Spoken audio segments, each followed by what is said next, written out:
Hey, prostitution's finally legal in Islam? That was a shocking title, right? And before anyone rushes into the comment section and blowing me up and canceling me, let's be clear about what we're discussing here. Most Muslims will immediately tell you that prostitution is forbidden in Islam, and they will point to the prohibition of adultery and fornication and say the discussion is over, hands down. But that's not the question I'm asking today. I'm asking specifically about prostitution. What does the Quran say about it? What do the Islamic sources say about it? And what happens when we examine those sources carefully? So let's get into it. And before we begin, make sure to like, follow, and subscribe, and share this video, because this is episode 4 of Sex and Allah. So many people are familiar with the Islamic concept of muta. Often, muta is translated as a temporary marriage or pleasure marriage. But the word muta literally means enjoyment or pleasure. That's what it means. According to the traditional Shia interpretations, a muta contract contains 3 essential elements. First, the woman agrees to enter the contract. So a traditional formula kind of operates in these words of effect: I give myself to you in marriage, and I agree to a compensation, and I agree to a period of time, and the man has to respond with, I accept to this, and then they go on.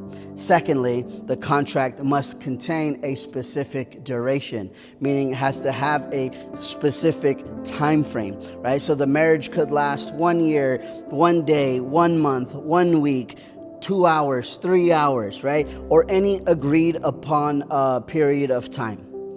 And when that period expires, the marriage automatically ends. No divorce is necessary, no court, no headaches, no baby mama drama, none of that. Right? Thirdly, the contract must include a specific payment, right? So the amount of that payment must be agreed upon before the contract begins. And without that agreed compensation, the contract is invalid. So let's summarize. A man and a woman agree into a relationship. A payment is negotiated. A time period is negotiated. The relationship automatically ends when the contract expires. Now, supporters of this call this marriage.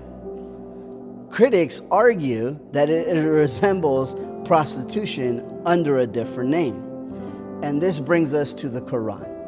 The primary verse often discussed regarding prostitution in the Quran is chapter 24, verse 33. The verse says, and do not compel your slave women into prostitution if they desire chastity. Typically, Muslims argue that this verse condemns forcing slave women into prostitution. And to be quite fair, that is the mainstream Islamic interpretation. However, critics raise several questions here, right? In this verse, notice what the verse specifically addresses. It addresses forcing slave women into prostitution. And so the question critics ask is, why is the emphasis on this, right? Why isn't there a direct statement saying, do not practice prostitution, or prostitution is forbidden?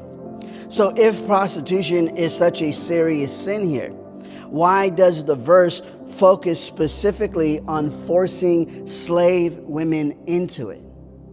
Why does the verse conclude with a statement about Allah's forgiveness for the women who were compelled? Why is there no explicit punishment mentioned in the verse for the master who forces his slave women into prostitution? And if God can be very direct about other issues here, why is the subject addressed in this particular way? Those are some valid questions to ask, right?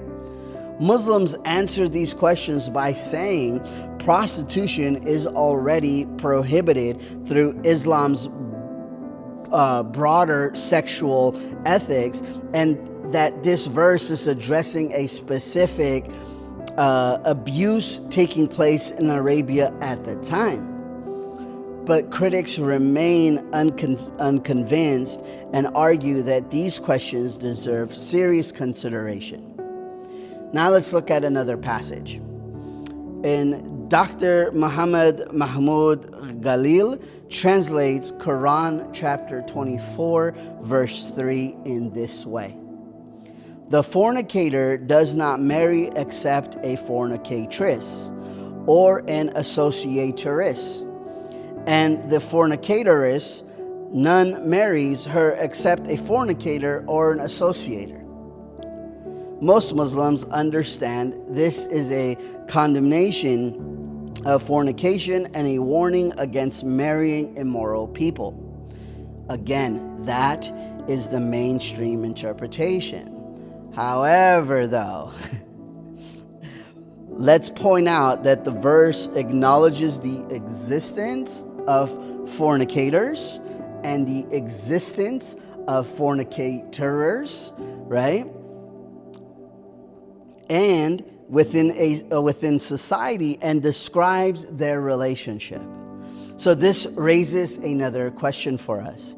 So if prostitution and fornication are among the gravest sexual sins, why do some passages appear to regulate situations involving them rather than simply issuing the kind of direct prohibition found elsewhere? Again, Muslims and critics answer the question very differently. So ultimately, this discussion comes down to one central issue. What makes something marriage? Is it simply calling it marriage? Or are there certain characteristics that distinguish marriage from other arrangement?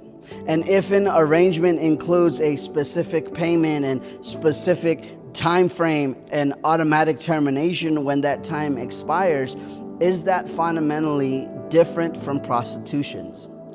Again, supporters of Mutta say yes, critics are going to say no, and that disagreement continues to this day between Shia and Sunni Muslims.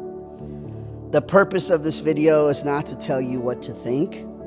The purpose is to encourage you, the viewer, to examine the sources yourself, to read the Quran yourself, understand the Hadith yourself, read the arguments from both sides, and ask yourself, is Mutta a legitimate marriage, or is it simply prostitution under a religious label? I'll let you decide. Comment below and tell me what you think. Do you think a contract with a pre-agreed payment, a pre-agreed duration, and automatic termination should be considered marriage or something else? Again, don't forget to like, follow, and subscribe and share this video, and I'll see you on the next episode. Peace.